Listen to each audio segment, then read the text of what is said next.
Back in the hills of old wine country, through the great winding roads lined with thistles and blackberry, past an old whitewashed church in the shade of an oak tree, on an old soldier's road a great man came to be.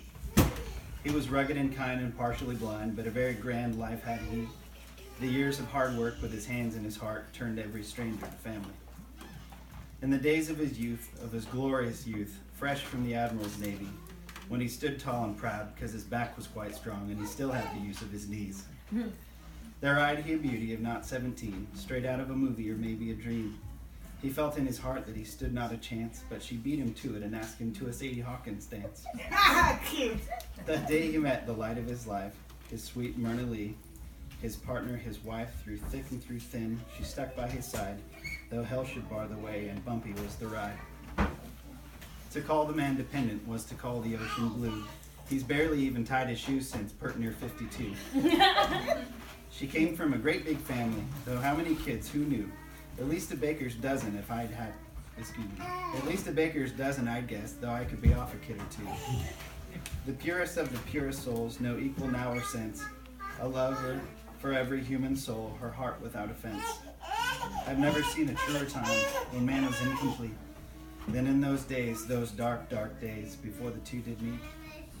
There was a different man before that haven't been seen since. He fell in love, the deepest love, to the heart without offense. For 60 years of marriage, barely a day did separate. For 'tis not good to be alone, a man without his mate. 'Twas not a life of grandeur, nor days without a need, but adventure found and tilling ground to reap for heaven's seed.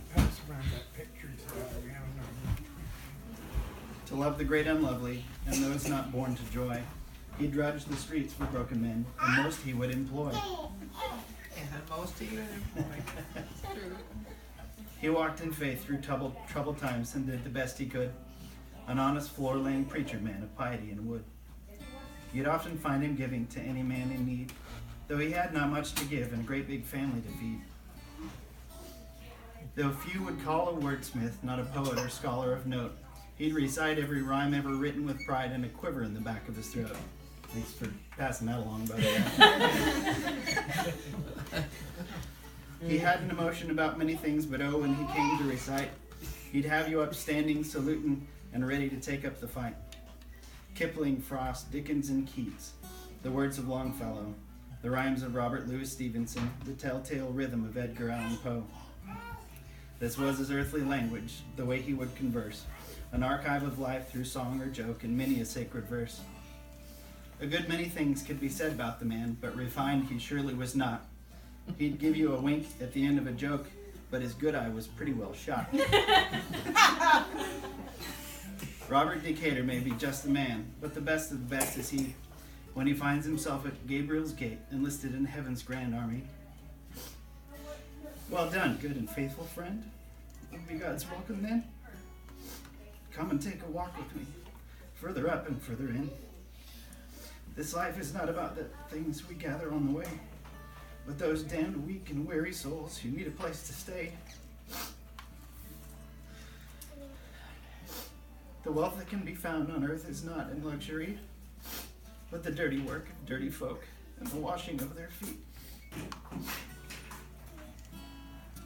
So if you ever find yourself in that old wine country, go just a little further past the old white church's tree.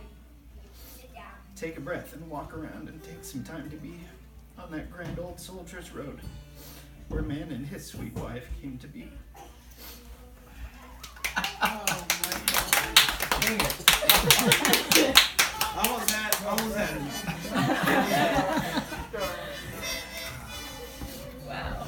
Thank you, honey. There you go. Awesome. All right, let's sing. All right.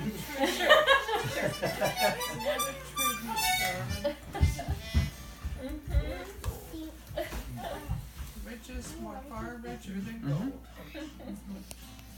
Yep. You don't forget.